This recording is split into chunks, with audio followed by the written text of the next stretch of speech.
Welcome to the DFS Build NBA Edition. I'm Kevin Roberts, ready to join you to go over this two-game slate at DraftKings for Friday, May 10th. Yesterday was a losing night for me, but I did hand out some pretty good picks, so hopefully you use them. I really liked Evan Mobley at low ownership, like Donovan Mitchell per usual, really liked Luka. I think I had a couple other good plays. Al Horford was one play that I liked that did not work out. The Celtics got blown out. This is what they do, I guess, in game two. They just give up threes like crazy to the opposition. But yeah, hopefully I helped you a little bit last night and you could cash or maybe even come close to a takedown. If not, let's get it today and the work week right on a Friday with a big win. This video is sponsored by DFS Hero. So if you're looking for a lineup tool or want to try something different, you can give them a shot and take a 15% off discount by hitting our link in the description below. All right. So yeah, if I help you here, give this video a like and also consider subscribing to the channel. We're at $1.99 as I do this video early in the morning. So you can be number 2 hundo. You don't get anything for it, but you do get alerted to the videos that we do, and you can help this community grow. So very much appreciate everybody who subscribes, everybody who comments, everybody who views. You are appreciated and makes it, makes me keep wanting to do it more and more. I want to help you guys win. All right, here we go. Knicks and Pacers in Indy. Knicks are up 2-0 in the series. They are 7-point road dogs, which is a little surprising, obviously, considering they're up 2-0 and the Pacers don't play defense. However, Indiana was winning game 2 for a while before New York rallied and ended up pulling away. And also the Knicks are going to be without OG Anunoby. They're already without Mitchell Robinson. So that is just another dude that they can't count on. And obviously Julius Randle's been out forever and Bojan Bogdanovic has been ruled out for the season. So a tight Knicks rotation only gets tighter. There's a lot to consider here on the New York side. Obviously, the first thing to consider is that they could lose this game. I don't think they're going to get blown out or anything. But yeah, that's obviously the spread isn't something we should ignore. This game has a 222.5 total, which tells us it is the best DFS environment of this slate. Obviously, that is not a guarantee, but looking at these two games, this is easily the one we should get the most exposure to for the most part. In tournaments, you can always just look at that on a small slate and be like, well, fuck that. I'm going to go stack the unowned game. And there's nothing wrong with that. For tournaments, just getting instant leverage on the field is always something to consider. But for the most part, if you're doing one lineup or if you're doing a lot of lineups, I would either focus on the Knicks-Pacers game or be pretty overweight on this game in general. All right, let's start with the Knicks side here. So right off the bat, Jalen Brunson continues to look awesome. He's coming in as mega chalk at almost 48% ownership. I don't have a problem eating that chalk. I think, we'll look at it in a little bit, but if we get to the point where Nikola Jokic is like really unowned in a must-win game 3 here, then I would consider making that pivot and paying up for Jokic instead of Brunson. But we might have enough value to the point where you can just get both of them. But whatever you do, just know that Brunson is an awesome play. Obviously, he got hurt and exited for a little bit in game 2, so his health is a little bit of a question mark. But assuming he's there in full go, he is too cheap for his role in his production in this series. Let's just see. He only played 32 minutes last game because he got hurt, but he still ended up with 45 fantasy points and 29 real points. He is shooting lights out. If he would have played the full 40 minutes like he usually does, I would not have been shocked if he would have scored 40 plus real points for the 4th straight game. Or is it 5th straight game? It's something stupid. It would have been 5th. He is on a heater. So the Pacers can't stop him. The Pacers play fast and they don't defend. So Brunson looks awesome. It's up to you if you want to, go underweight or fade. I probably won't. I'll probably try to pair him and Jokic, or I'll just go with Brunson. Josh Hart continues to look awesome. His price has come up a little bit, but honestly, for what he's been doing, he's too cheap. He has 51 plus fantasy points in each of his last 2 games, 46 plus fantasy points in each of his last 3. He has not gone below 36 fantasy points in any game in the playoffs. So Josh Hart feels expensive because his name is Josh Hart. But who he's been is an absolute DFS stud. This guy plays 40-plus minutes in every game. He does a little bit of everything. He can get blocks and steals. He's a threat to get a double-double every time he hits the floor now, and he's also a triple-double threat. Take out OG Anunoby, and that's just a little more usage that's going to flock towards Josh Hart. So I absolutely love him. Yeah, I mean, I don't know for sure if I'm going to 100% eat that 43% chalk, but I really, really like him, and I hope I can get to him. I also really like Dante DiVincenzo. He has been awesome in this series, 25-plus real points in each of the first 2 games. I mean, Indiana, they just don't defend well, and they play super fast. So he's now too cheap at 6.3K. I don't know if we have to demand him to be the player he's been through the first 2 games, which has been really, really good, 35 and 46 fantasy points. And obviously against the Sixers in the last game of that series, he had 50 fantasy points. So he's been very good over the last 3 games here. He was losing minutes, and now he's kind of got them back. And OG being out only solidifies those minutes. So he's played 44-plus minutes in each of the last 3 playoff games he's been in. So I am not worried about his minutes. I'm not worried about his role. I'm not worried about his floor or ceiling. He looks like a smash play at 6.3K, 29% boom rating at DFS Hero. The only downside is he's coming in very chalky, second chalkiest Nick on the slate. But I don't have a problem eating that chalk at all because he's a really good price and he's on the floor a ton. Probably my favorite. I like all the Knicks. I'm going to be very Knicks heavy just because the matchup and OG being out, and Mitchell still being out, it just makes these guys almost a lock for 40 to 45 minutes. So they're all really honestly too cheap. And the one that stands out the most though is Isaiah Hartenstein. He is unsurprisingly the chalkiest Nick. He played 39 minutes last game. Obviously with Mitchell Robinson still out, I mean, he's just a lock to play 35-plus minutes in this matchup. The Pacers do not excuse me. Pacers do not stop anybody down low. He feasted last game, 44 fantasy points, 14 and 12. He got that double-double. So, he's not one of their top scoring option by any means. It's Brunson, DiVincenzo, Hart at this point. But with no OG there, a little bit more usage is going to go his way. He's way too cheap at 5.7K. Then you're looking at value here with OG out and Mitch Rob still out. You can definitely look at Precious Achiuwa at 4.1K, 28 minutes last game. So if he's going to get 25, 28 minutes at 4.1K, you can definitely look at Achiuwa. He's coming at mega chalk though. So the guy I'd rather go with is Miles McBride. He's probably going to slide into the starting lineup at 4.2K. He's going to be way too cheap. I don't think this ownership is updated. It's really early in the day, so that's fair. That makes sense. But if we got to the point where Precious is almost 55% and Miles McBride is half of that or a portion of that or something, it's the easiest call of all time for me. I would imagine that kind of flips or they're just both really chalky. Of the two, I feel a lot better about Miles McBride. Just because, they could also fit in Jericho Sims or Alec Burks or something to eat up some of those OG minutes. But really what's probably going to happen is McBride eats up all the OG minutes. He's going to start and play 40-plus minutes probably. And then Achiuwa would probably get the trickle-down minutes. Maybe they give a little bit more run to Burks or Sims. So I think Achiuwa is totally fine. But you're looking at Brunson, Hart, DiVincenzo, Hartenstein, and McBride getting all the minutes they can handle. So those are the guys I would start with. If you get to Achiuwa, nothing wrong with that. But if he's going to be mega chalk, I would definitely look to leverage that if I can. But yeah, they all look great. Fire up the Knicks at will. You can play the ownership game a little bit here, but they all look to be chalky and for very good reason. On the other side are the Pacers, of course. Tyrese Haliburton. I really liked him when I broke down the showdown slate a couple days ago. And he smashed. I had him in the captain spot. That helped me finish inside the top 20. So he looks really good again. Way too cheap at 8.3K. He's coming in with 28% ownership, 29% boom rating. He looks like the best play for the Pacers as far as floor and ceiling in this matchup.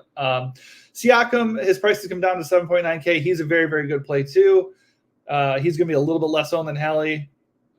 It doesn't look like quite the smash play. But he's still really good. Like I said, stacking this game is probably the way to go today. Miles Turner at 6.8K, good price. Was really, really bad in the last game. But he's coming at 17% ownership. So if Miles Turner at 6.8 is going to be 6.8K and basically unknown, that's very appealing to me. So far of the top three, I think Turner is the most attractive just based on price and ownership. The value for the Pacers is where I'd really want to get to, though. TJ McConnell has been smashing. Obi Toppin has been smashing. They both had huge game twos. They're getting good minutes. Honestly, TJ McConnell should get more minutes, and he's probably going to start siphoning minutes from Andrew Nembhard. Nembhard did have foul issues in game two, but whether or not that happens, I would not be shocked at all if Nembhard started losing a bit of run to McConnell, because he should. So McConnell looks really good at 4.8. He is going to be very, very chalky. So in tournaments, you could entertain taking advantage of that and just using Nembhard or, even Aaron Nesmith as a bit of a leverage. But McConnell just seems like pretty good chalk here. Certainly, if you're running a lot of lineups, I would definitely do that a little bit. For take out McConnell and put in Nembhard or Nesmith. They're all basically the same price. Or just pivot to Obi Toppin, who's only $200 less. Obi Toppin still looks really good at 4.6. He's getting good burn off the bench. The question is it sustainable? I don't know. He's scoring extremely well. He scored in double figures in like 6 straight games. 20 points last game, 20-plus points in 2 of his last 3 games. He doesn't really do that much beyond the scoring. I mean, last game, 20 points, 28 fantasy points. So he can rebound a bit. So if he's hitting his shots and getting his rebounds, he can pay off pretty quickly at 4.6K. The only problem is he's kind of topping out at about 20 minutes. So I think between him and McConnell, he's the dicier one, and that's why McConnell's coming in chalkier. But if it's gonna be to the point where McConnell is just mega owned, I think that is something we could leverage a little bit if we're running a lot of lineups up. As far as deep punts, Isaiah Jackson is getting a little bit of minutes, and he's really, really cheap. 3.1K for guys who's going to be getting about 13 to 15 minutes in this series. And same with Ben Shepherd, who's pushing for 20 minutes in each game. Let's see where he's at. Yeah, 18 to 20. They're not going to be crushing or anything, but Isaiah Jackson is a good permanent guy, 1.04 on the season. So I don't mind him as a punt, and Shepherd is in play too. So honestly, all the Pacers are on the board here. I am personally going to prioritize the value and also Miles Turner at 6.8K. But if you get to Haliburton and Siakam, I think they're good plays. There's nothing wrong with them at all.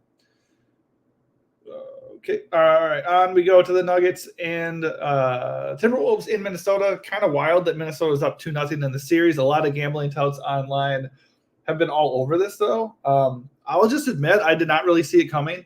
The Nuggets are the defending champs. I didn't really fully buy into Minnesota during the regular season. And they just kind of felt like one of those teams that they're a regular season team and they'll flame out in the playoffs. That has not happened. Anthony Edwards has been an absolute beast so far in the playoffs. And in this series, he's been, really, really good in game 1. And he just wasn't really needed in game 2. He still played 37 minutes at 27 real points. But he shot 64%. Like, he just wasn't needed. They crushed them. It's just wild to me. But yeah, so starting on the Denver side, Jokic obviously looks great. He has not been elite as far as DFS is concerned in this series. Let's see how he's done so far. 59 fantasy points in game 1, totally fine. But in 41 minutes, that's a little bit light. So he's not really getting it done. Shot 44% in that game, 38% in game 2. In 39 minutes in game 2, he only had 49 fantasy points. So Denver's playing him well, and they're playing the Nuggets well across the board. It's really hard to imagine it getting any easier as the series shifts to Minnesota. I would still really gravitate towards 1 or 2 Nuggets, though, as far as surprising us a little bit and stepping up and winning this game and still making it a series, even though it's not gone their way at all. So Jokic at 25% ownership is very appealing, 37% boom rating. He does only appear in the optimal lineup 18% of the time, so that's a little bit troubling, and he is very expensive. I do think, if we're just talking about the best possible plays, Brunson's a better play than Jokic. There's no doubt about it. But if you want to get different in a hurry, you could fade chalky Brunson and get Jokic, who's only going to be owned by apparently a fourth of the field. So Jokic hammer game, 25% owned to end the slate is pretty appealing. You would need Brunson to, either fail or just not really crush, which I don't really think is very realistic. and or you would need Jokic to go get like 90. And judging by the way this series is going, I don't really know if that's realistic either. So I think for GPPs to gain leverage, Jokic is absolutely in play. There's so much value that you can entertain just playing them together. But if you just look at actual good plays, I think I would go Brunson over Jokic. Jamal Murray at 17% ownership is a very interesting turning play. Good price, decent projection. Obviously, the matchup is terrible. He has shot horribly in this series. I think he was 3 for 18 in game 1. Or game 2. Yep, 3 for 18. So he shot 16%, not good. And in game 1, he had 0 real points in the first half. So it's not been good. Mike Conley is giving him fits. He's not getting it done. I would anticipate that Jamal Murray would step up at some point and have a good game. That could be tonight. And at that low ownership, he is a decent guy to take a chance on. But it really, I'm speaking from a tournament perspective. It's not a good spot. I would much rather load up on the Knicks Pacers and then do 1 or 2 pieces differently to get different and gain an edge a little bit.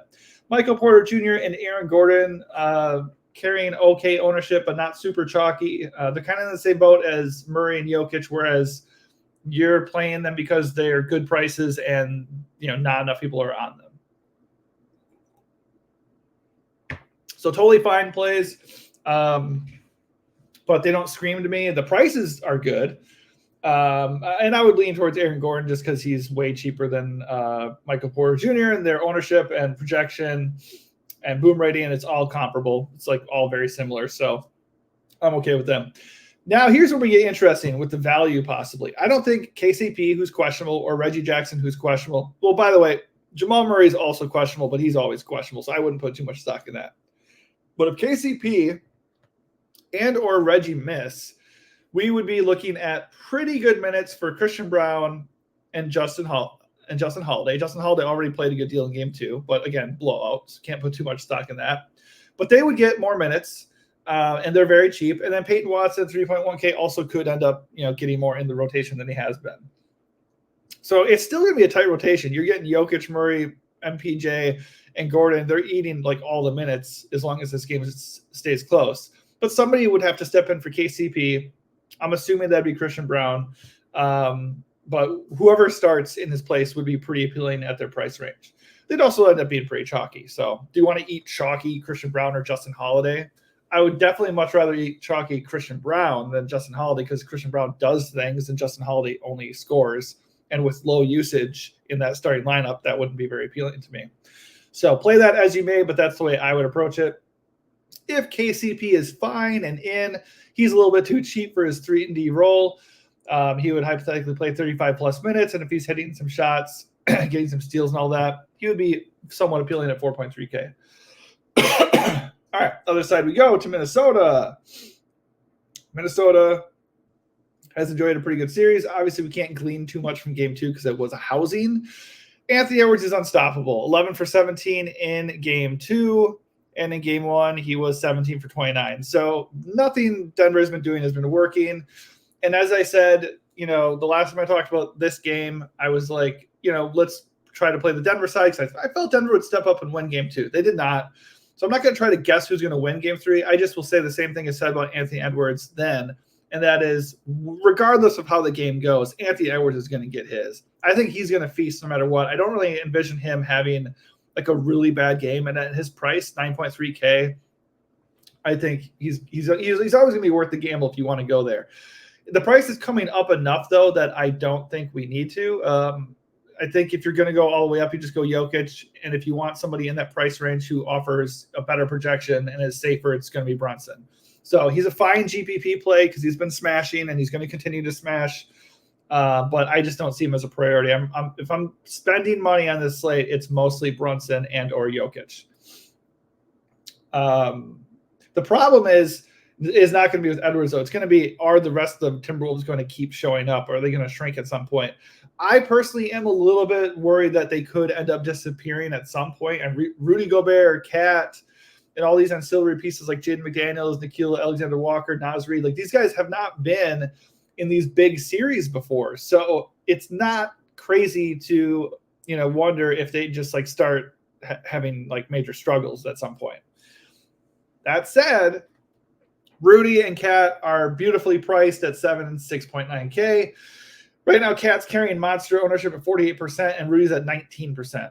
So, I mean, that's a clear leverage play for me. I mean, you can play Cat. There's nothing wrong with him. He projects better. He's got 33% boom rating. But if Cat is going to be way more owned, like double the ownership of Rudy, I'll go Rudy all day. Rudy is just a safer play anyways. He's got a better floor. Well, his actual literal floor projection on this slate is not better than Cat, but historically he's got a better floor just because he can get a ton of blocks and he can get a double-double very easily, and just like rack up just tons of rebounds. So Cat is probably a better ceiling play here, but I think Rudy's got the better floor, and at way less ownership, he's going to be the guy I would gravitate towards. Mike Conley at 5.6K forever just remains okay. I mean, if you want to play Mike Conley, you can. There's nothing wrong with that, but he's going to be about 31% owned. If he's going to be that chalky, I'm not feeling that at all. I'll go do something else. Nas Reed, 4.7K, totally fine value. Jaden McDaniels, 4.4K. Funny, I talked about his game one when he shot 0 for 7, and I said, you know what? He played 39 minutes. I was like, if he's going to be this cheap for a guy who plays almost 40 minutes, I don't give a shit. I'm going to bank on him not shooting 0 for 7 again and him paying off. So sure enough, he did not shoot 0 for 7. He shot 2 for 7, and he got 4 more fantasy points than he got in game one, but he played like 11 fewer minutes because he had 5 fouls. So Jaden McDaniels can actually stay out of foul trouble. He looks like a screaming value once again at 4.4K.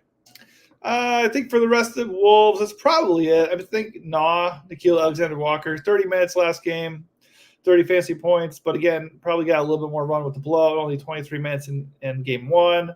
Slow-mo, Kyle Anderson, 26 minutes in game two, 12 in game one. So I don't really trust these guys that much. I would much rather go with the value in the Knicks Pacers game, honestly. All right, that does it for me for this 2-game breakdown of DraftKings. Honestly, it all starts up top with Brunson and the Knicks. Knicks look awesome. You can fully stack the Pacers game. And then depending on how you do that, whether you go get like Halliburton and Siakam or Turner, or you just go down and eat the value, then maybe you can go into the Denver game and get a nice higher end piece. Jokic and Brunson are going to be a little bit difficult to pair together unless you're like really dumpster diving. But Jamal Murray would be pretty easy to get to. And right now he's not carrying ownership. So it is early. There's a lot to happen yet as far as there is some injury news to trickle out.